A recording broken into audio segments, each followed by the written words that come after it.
आदरणीय प्रधानाचार्य महोदय, निर्णायक मंडल, गुरुजन एवं मेरे भावी चिकित्सक दोस्तों, आज हम आयुर्वेद की बात कर रहे हैं। लेकिन मैं आज उस आयुर्वेद की बात नहीं करूंगा जो सिर्फ किताबों में बंद है। मैं बात करूंगा उस बदलते आयुर्वेद की जिसने पिछले 10 सालों में अपनी धूल झाड़ी है और अगले 10 सालों तक दुनिया को छाने के लिए तैयार है। अक्सर हमसे पूछा जाता है आयुर्वेद ही क्यों। आज मैं आपको पिछले 10 साल के फैक्ट्स और अगले 10 साल के विजन के साथ इसका जवाब दूंगा। दोस्तों, अगर हम पीछे मुड़कर देखें तो 2014 से पहले आयुर्वेद शिक्षा की स्थिति थोड़ी खराब थी, लेकिन पिछले दशक में एक क्रांतिकारी बदलाव आया और उस बदलाव का नाम है एनसीआईएसएम। एनसीआईएसएम का गठन सिर्फ एक सरकारी फैसला नहीं था, बल्कि यह आयुर्वेद शिक्षा की बैकबोन को सीधा करने जैसा था। इसने पुराने सीसीआईएम सिस्टम को बदला और शिक्षा में प्रोफेशनलिज्म को लाया। एनसीआईएसएम ने नीट को अनिवार्य करके यह सुनिश्चित किया कि अब सिफारिश से नहीं बल्कि मेरिट से ही कोई डॉक्टर बन सकेगा। इससे हमारे फील्ड में क्लीन स्टूडेंट्स का आना शुरू हुआ। सबसे बड़ा काम एनसीआईएसएम ने यह किया कि हमारे सिलेबस को कॉम्पिटेंसी बेस्ड बना दिया। पहले छात्र सिर्फ श्लोक रटते थे, लेकिन एनसीआईएसएम ने ट्रांजिशनल करिकुलम लागू किया, जिससे एक छात्र पहले दिन से ही समझता है कि उसे क्या और क्यों पढ़ना है। इसने कॉलेजों के लिए बड़े कड़े नियम बनाए। अब फैकल्टी की अटेंडेंस हो या हॉस्पिटल की सुविधाएं, सब कुछ डिजिटल और पारदर्शी है। सच कहूं तो एनसीआईएसएम ने बीएमएस की डिग्री को एमबीबीएस के इक्विवेलेंट खड़ा करने का काम किया है। इसके साथ ही 2014 में मिनिस्ट्री ऑफ आयुष का गठन हुआ, जिससे फंडिंग और रिसर्च के दरवाजे खुले।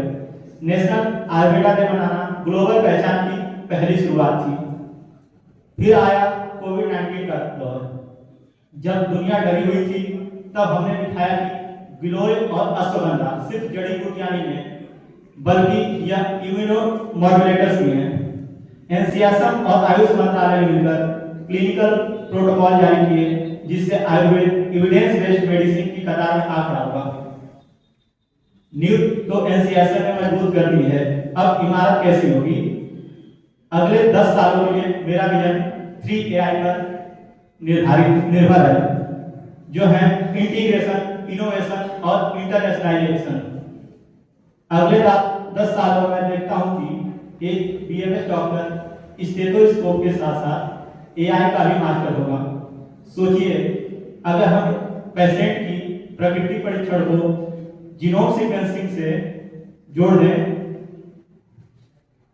और डायग्नोसिस मॉडर्न टूल से हो, लेकिन ट्रीटमेंट का प्रिंसिपल दोष और धातु का हो, इसे ही हम असली होलिस्टिक हेल्थ कह सकते हैं। अब बात आती है इनोवेशन की। कड़वे काढ़े पीना अब पुरानी बात होगी। अगले 10 सालों में हम नैनो टेक्नोलॉजी का इस्तेमाल करके ऐसी आयुर्वेदिक दवाएं बनाएंगे जो कम डोज में ज्यादा असर करें और लेने में आसान भी हो। गुजरात के जामनगर में WHO global centre for traditional medicine का खुलना एक इशारा है कि अगले 10 सालों में भारत दुनिया की फार्मेसी ही नहीं बल्कि वेलनेस सेक्टर भी बनेगा। मेरा सपना है कि दुनिया भर के स्टूडेंट आयुर्वेद पढ़ने भारत में आए। अंत में मैं अपने वाणी को विराम देने से पहले बस इतना ही कहना चाहूंगा, हम अक्सर मॉडर्न साइंस के सामने खुद को कम आंकते हैं या उनसे तुलना करते हैं, लेकिन अब एनसीआईएसएम जैसे रिफॉर्म्स और रिसर्च के साथ हमें यह इंफीरियरिटी कॉम्प्लेक्स छोड़ना होगा। चरक संहिता में लिखा है, कृत सनो ही लोगो बुद्धिमता समाचार, यानी बुद्धिमान के लिए पूरी दुनिया ही शिक्षक है। हमें मॉडर्न साइंस की टेक्नोलॉजी लेनी है, लेकिन अपनी संहिताओं को भी नहीं छोड़ना है। अगले 10 साल और आपके जैसे और मेरे जैसे युवा वैद्यों के लिए हैं। आइए एक मिलकर एक ऐसा सिस्टम बनाएं जहां संस्कृत मिट्स साइंस और ट्रेडिशन मिट्स टेक्नोलॉजी हो। धन्यवाद।